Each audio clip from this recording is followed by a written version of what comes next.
La parole est désormais à Monsieur Boris Vallaud, qui pose une question au ministre de l'Éducation nationale. Monsieur le Président, Monsieur le Ministre, mes chers collègues, les enfants sont-ils des touristes lorsqu'ils partagent une nuit à la Belle Étoile en colonie de vacances? Les parents auront-ils d'autres choix que des catalogues de séjours touristiques pour les vacances de leurs enfants? Drôle de question. Mais c'est pourtant la situation qui se profile au 1er juillet prochain avec l'entrée en vigueur de l'ordonnance du 20 décembre 2017 et du décret du 29 décembre 2017 qui transpose la directive européenne Travel. Ces textes de transposition, tels qu'ils ont été rédigés par le gouvernement, soumettent les organismes d'accueil collectif de mineurs, les ACM, sans but lucratif, à l'obligation d'immatriculation prévue au Code du tourisme et au dépôt d'une garantie financière. Ainsi, les colonies de vacances, les mouvements scouts, les classes découvertes se retrouvent alignés sur le marché du tourisme sans aucune prise en compte de leur vocation éducative, sociale, solidaire. Quid de l'inscription de ces colonies depuis plus d'un siècle dans des finalités qui sont du ressort des politiques publiques, celles de l'éducation nationale, celles de jeunesse et sport, et qui peuvent être, selon les époques, hygiénistes, sanitaires, sociales, éducatives et même sécuritaires. Quid des mixités, du faire ensemble des jeunes et des enfants? Voulons-nous, pour nos enfants, des activités assujetties à des logiques exclusivement marchandes, ou bien du temps libre, de la découverte, des rencontres, l'apprentissage de l'autonomie? Les colonies exercent une mission d'intérêt général, s'adressent non à des consommateurs, mais à des enfants qui n'ont parfois pas la chance ou les moyens de partir. Elles ouvrent à des enfants et à des jeunes adultes la possibilité de faire et d'apprendre ensemble. Et rappelons que chaque année, ce sont 3 millions d'enfants qui ne partent pas en vacances, dont 2 millions ne quittent pas même leur domicile, pas même une nuit. Et pourtant, Monsieur le Ministre, le gouvernement, en réalité Bercy sans doute, qui a piloté cette transcription sans aucune concertation avec les acteurs, a fait le choix d'une transposition ignorant totalement la mission d'intérêt général des colonies à but non lucratif. Et cela alors même que dans d'autres pays, cette différence a été prise en considération. L'Allemagne n'applique ce texte qu'aux agences de voyage et aux tours opérateurs. Le Portugal fait la distinction entre le marchand et le non marchand en appliquant les demandes de garantie aux agences de voyage et en prévoyant qu'elles ne s'appliquent pas aux institutions portugaises qui œuvrent dans le secteur de l'économie sociale.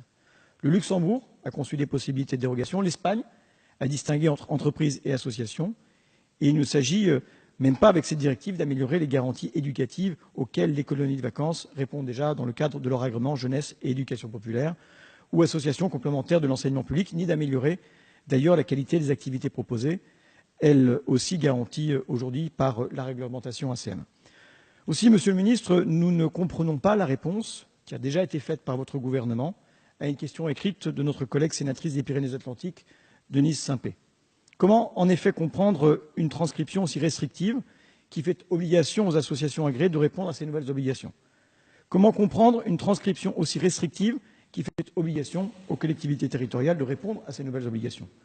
Comment comprendre une transcription aussi restrictive qui fait obligation aux ACM organisant des séjours à la journée sans hébergement de répondre à ces nouvelles obligations, comme le prévoit la réponse écrite faite à la question de la sénatrice? Je vous remercie. Merci beaucoup, Monsieur Vallaud. La parole est au ministre de l'Éducation nationale, Monsieur Jean-Michel Blanquer. Merci, Monsieur le Président. Monsieur le député Boris Vallaud, je partage l'esprit de votre question. Et quant au contenu précis de cette question, je pense que ma réponse va dissiper une partie de vos inquiétudes, peut-être même la totalité, puisque je pense que vous avez été imparfaitement informé sur ces questions. Mais bien entendu, ce que je partage avec vous, c'est la volonté du développement continu, je dirais même du rebond de ces organismes qui permettent aux enfants de tous milieux sociaux de bénéficier de vacances, notamment de vacances en plein air. Il est évident que c'est un but d'intérêt général que l'on doit poursuivre et renforcer au cours des prochaines années. Nous le savons, les fameuses colonies de vacances sont principalement portées par des associations et dans une moindre mesure par des collectivités publiques. Chaque année, 900 000 départs de mineurs au sein de 28 000 séjours sont ainsi réalisés. Mais ce qui est caractéristique, c'est que depuis 7 ans, il y a une baisse continue du nombre de séjours et de mineurs accueillis, moins 22% en 7 ans. C'est considérable et nous devons changer cela. La directive européenne du 25 novembre 2015 a notamment pour objectif d'assurer un niveau élevé de protection des voyageurs au regard des risques physiques et pécuniaires liés aux activités de voyage et de séjour. On peut donc comprendre là aussi l'inspiration de cette directive avec les enjeux notamment de prévention des risques. La transposition de cette directive par l'ordonnance du 20 décembre 2017 a conduit à supprimer à l'article L. 211-18 du Code du tourisme les associations et organismes sans but lucratif organisant des ACM de la liste des organismes exclus de l'obligation d'immatriculation et les obligeant ainsi notamment à justifier d'une garantie financière suffisante et d'une assurance garantissant les conséquences pécuniaires de la responsabilité civile professionnelle.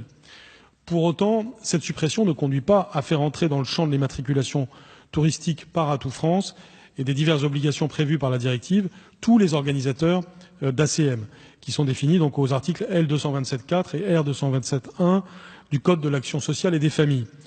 Plusieurs cas doivent donc être distingués. N'entrent pas dans le champ de la directive les associations agréées, et vous avez essentiellement fait référence à cela, agréments de jeunesse et d'éducation populaire, sport, associations éducatives complémentaires de l'enseignement public, qui organisent des ACM sur le territoire national. Ces associations, qui remplissent une mission d'intérêt général éducative et sportive, contribuent au renforcement du lien social et œuvrent en faveur de l'accès aux vacances et aux loisirs de tous les enfants, en particulier les 3 millions d'entre eux qui n'ont pas la chance de partir en vacances.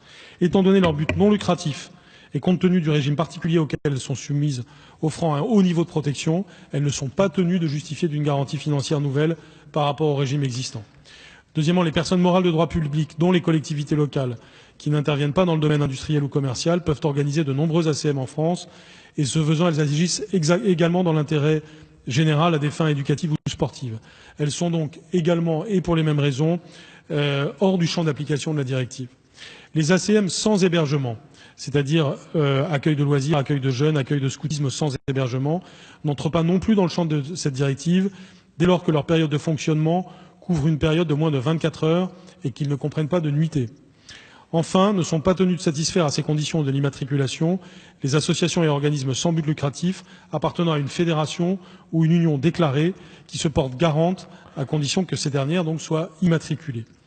Donc, dans un contexte marqué par la baisse continue de la fréquentation des colonies de vacances au sens large ces dernières années, l'application de la directive du 20 novembre 2015 ne méconnaît pas la valeur ajoutée dans le champ éducatif ou sportif de ces associations. J'accompagnerai donc avec volontarisme la bonne mise en œuvre de ces dispositions dans un esprit de soutien à ces organisations.